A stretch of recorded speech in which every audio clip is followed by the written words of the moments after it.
من ناوم هیوا عەلییە ماوەی 8 ساڵە لە ئەڵمانیا دەژێم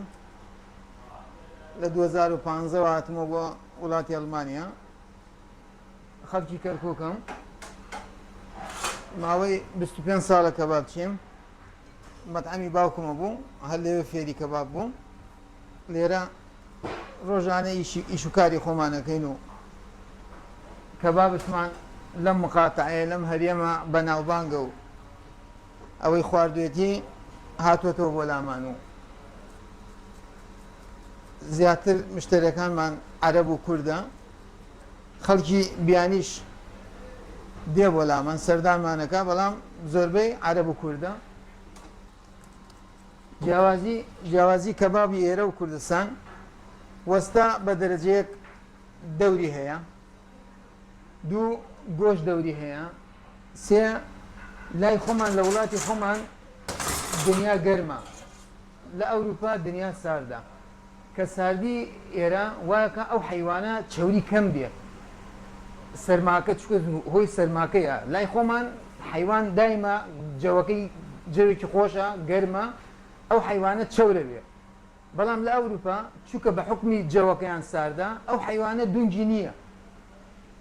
ئەو شەکەرێتە هۆکارەکە بۆچی بۆ گەڕێتەوە کە لێرە دنیا ساردە جەوەکە گەرم نییە ئەو فەرق و جیاوازیەمانەیە بەڵام ئێستا لەخوا بەزیاد زۆر شت ئاسانکاری کراوە ئێستاکە حالیان دوومانەیە لێرە دوومان بۆ دێ لە کوردستانەوە یعنی ئەوەیە فەرقی گۆشت و حیوان و چەوری و شتەکان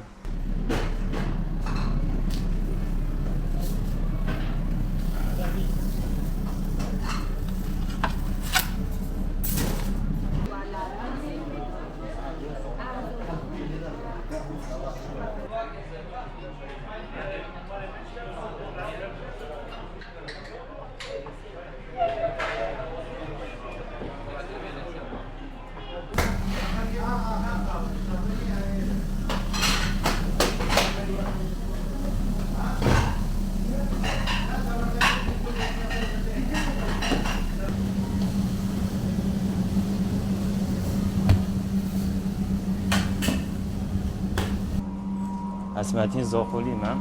خەڵکی ئەڵمانیا دژی و تقریبا ساڵێکەوە سازلوێرێ من دانێمە ژنانێمە هەمی کوردەواریە گونجیە و کەبۆبە و هەمی دشتە و شولەک ڕێک و پێکە و پۆغژە و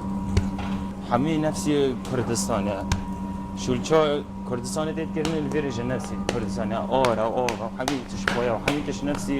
یێوێرەیە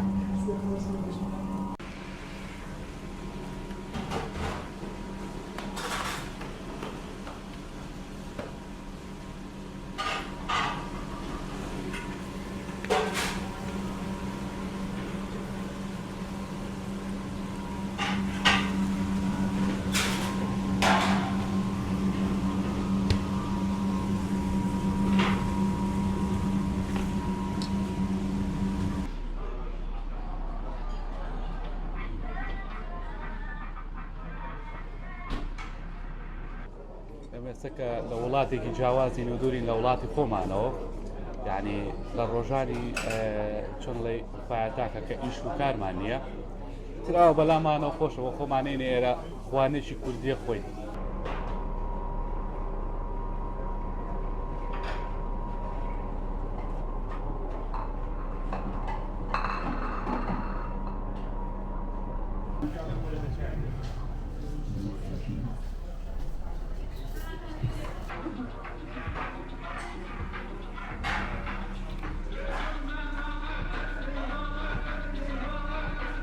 عادەتەن خواردنی کوردەواری و ئەو شتانەی کە لە وڵاتی ئەڵمانیا وەکو لە دەرەوەی وڵات زیاتر خەرک متووی خواردنەکانمانە کەباب و مشوەیات و قۆزی و ئەو شتانێک کە تەقدیم دەکرێت خەرکەکە زیاتر پێی خۆشە هەموو کەسەش سەردانمان دەکات وەکو زیاتر کوردەکانی خۆمان و یعنی برایانی عەرەب و خەرکانش زۆری ئەڵمانیش هاتچۆمان دەکەن و خواردنەکەی ئێمەیان پێ خۆشە لەبەرەوەی خواردنەکانمان لەو مەنتیقەی نۆرت ڕاین وێستلاین یعنی بە شێوەیەکی پێ پاک و خاوێن تەقدیم دەکرێت و هەموو شتەکانیش یعنی کوردەواریە زیاتر و زیاتر ئەو ستافەی کە لە ڕیستۆرانتی دارن کار دەکەن ئێمە زیاتر احتیمام بە